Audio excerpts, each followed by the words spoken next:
हम लोगों ने पिछले वीडियो में बात की थी ऑपरेटर्स की। पिछली वीडियो में हम लोग बात की थी अर्थमेटिक ऑपरेटर की, रिलेशनल ऑपरेटर की, लॉजिकल ऑपरेटर की और असाइनमेंट ऑपरेटर की। लेकिन हमने यार छोड़ क्या दिया था, हमने छोड़ दिया था इंक्रीमेंट और डिक्रीमेंट ऑपरेटर। ठीक है, तो आज हम बताते हैं कि इंक्रीमेंट और डिक्रीमेंट ऑपरेटर्स क्या होते हैं। जो इंक्रीमेंट ऑपरेटर्स होते हैं भाई, वो कैसे होते हैं। इंक्रीमेंट क्या होता है, इंक्रीमेंट क्या होता है कि भाई बढ़ जाना, किसी चीज़ का बढ़ जाना। ठीक है, इंक्रीज हो जाना, ये तो इंक्रीज हो जाना। ठीक है, तो इंक्रीमेंट तो वही होता है ना, इंक्रीज होना। और तो इंक्रीमेंट ऑपरेटर भाई क्या करते हैं कि ऐसे इंक्रीमेंट ऑपरेटर हम प्लस प्लस दो प्लस प्लस लगा देते हैं, तो ये 1 से बढ़ जाता है, 1 से बढ़ जाता है। अब जैसे मैं लिख दूंगा a प्लस प्लस। ठीक है, तो अगर मान लो a की वैल्यू इक्वल टू यहाँ पे 10 थी, तो a की वैल्यू 10 थी। अब ये एक स्टेटमेंट जब एग्जीक्यूट होगा a प्लस प्लस, ठीक है, तो यहाँ पर a की वैल्यू अब 11 हो जाएगी। ठीक है, तो यहाँ पे जो प्लस प्लस क्या किया इसने, प्लस प्लस क्या किया कि इसका मतलब हुआ a plus plus equal to क्या होता है, a equal to a plus 1 होता है। जो ये प्लस प्लस का काम कर रहा है ना, तो ये प्लस 1 लिख रहा है एक्चुअली में। ठीक है, अब इसी तरह सेम इसी तरह होता है कि हमारा डिक्रीमेंट ऑपरेटर होता है। ठीक है, तो जो डिक्रीमेंट ऑपरेटर होता है ना भाई, डिक्रीमेंट, यार तो पेन गड़बड़ कर रहा है थोड़ा। डिक्रीमेंट जो ऑपरेटर होता है ना भाई, वो क्या करता है, माइनस माइनस होता है। तो जिस तरह वो इंक्रीमेंट ऑपरेटर होता है उसी ये डिक्रीमेंट ऑपरेटर होता है। ठीक है, तो डिक्रीमेंट ऑपरेटर में क्या करते हैं कि जैसे मान लो तुम्हारी a की वैल्यू थी 10, तो a माइनस माइनस अगर लिख दोगे तुम ऐसे, तो अब यहाँ पे जो ऐसे एग्जीक्यूट होने के बाद a की वैल्यू हो जाएगी तुम्हारी 9। ठीक है, इसने क्या किया, a equal to a minus 1 कर दिया। ठीक है, तो जो माइनस माइनस लिखते हैं उसको -1 की तरह ट्रीट करो। ठीक है, तो ये डिक्रीमेंट ऑपरेटर हो गया।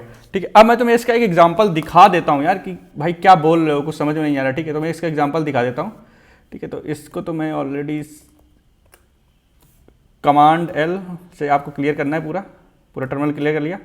अब क्या होता है कि बाई INC और DEC increment decrement dot C नाम की एक फाइल बना लिया। ठीक है, और मैंने I दबाया, इंसर्ट बोर्ड में चले गए, टाइप करने स्टार्ट करो, हैश इंक्लूड stdio.h। ये क्या होता है, प्री प्रोसेसर्स होते हैं, हेडर्स फाइल होती हैं जो इनपुट आउटपुट के लिए, स्टैंडर्ड इनपुट स्टैंडर्ड आउटपुट के लिए यूज होते हैं। ठीक है, अब क्या करूँगा, इंट मेन के बिना हमारा कुछ नहीं चलता है, यहाँ से हमारा प्रोग्राम इंटर करता है हमेशा। ठीक है, इंट मेन के बाद प्रोग्राम इंटर करेगा। अब क्या करूँगा, मैं मान लो कर इंट a इक्वल टू 10 लिख दिया। ठीक है, लिख दिया। अब क्या करूँगा, a प्लस प्लस कर दिया मैंने यहाँ पे, a प्लस प्लस। ठीक है, अब क्या करूँगा, इसको प्रिंट करूँगा, प्रिंट a। ठीक है, a प्लस प्लस करें, प्रिंट a। तो प्रिंट a कैसे करूँगा, प्रिंट a करूँगा मैं %d, a। ठीक है, इसको ऐसे प्रिंट कर लिया। अब मान लो मैं a की वैल्यू, अभी a की वैल्यू यहाँ पे कितनी हो गई, 11 हो गई ना।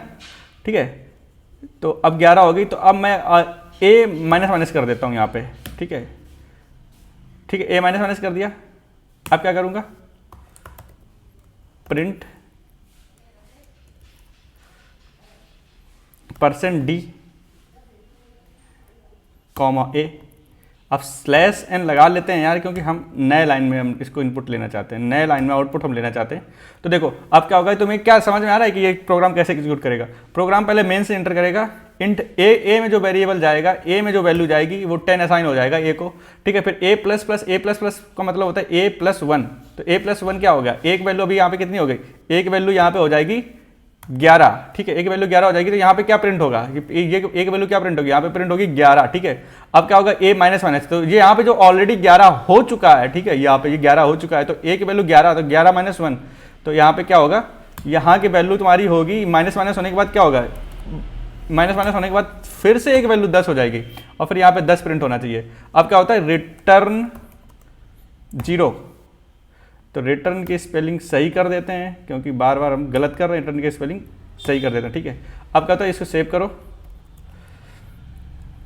अब इसको करना है हमें कंपाइल करने के बाद इन फाइल नेम क्या आता है incdec increment decrement file name था, हम किस में ले लेंगे, कोई भी नया आउटपुट लेने का तरीका inc ले लो, ठीक है। अब क्या कुछ तो दिक्कत आ गई भाई, कुछ तो दिक्कत आ गई।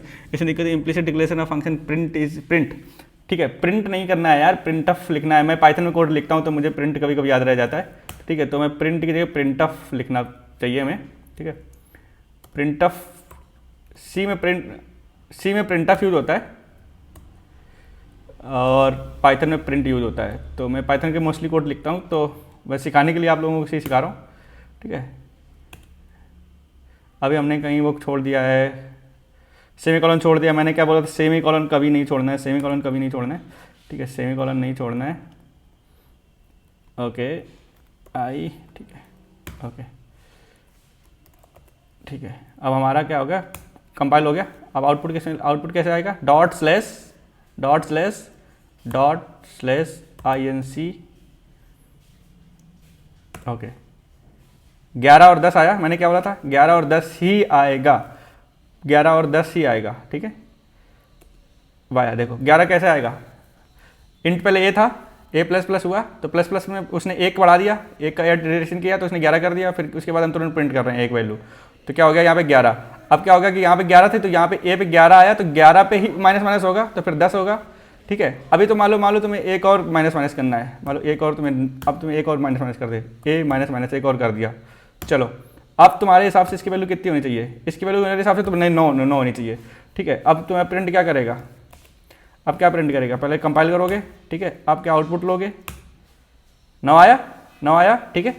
चलो यार देखो ये इंक्रीमेंट डिक्रीमेंट मैंने तुम्हें सिखा दिया है, अब इसको तुम्हें अप्लाई करना पड़ेगा। जब मैं तुम्हें और आगे ट्यूटोरियल सिखाऊंगा तो सब चीज़ों को अप्लाई करना सिखाऊंगा कि कैसे प्रोग्राम लिखते हैं। अभी तो मैं छोटी छोटी चीज़ें सिखा रहा हूँ कि ये सीखो तो बड़ा प्रोग्राम तुम समझ सको, ठीक है। चलो आगे बढ़ते हैं, बाय बाय।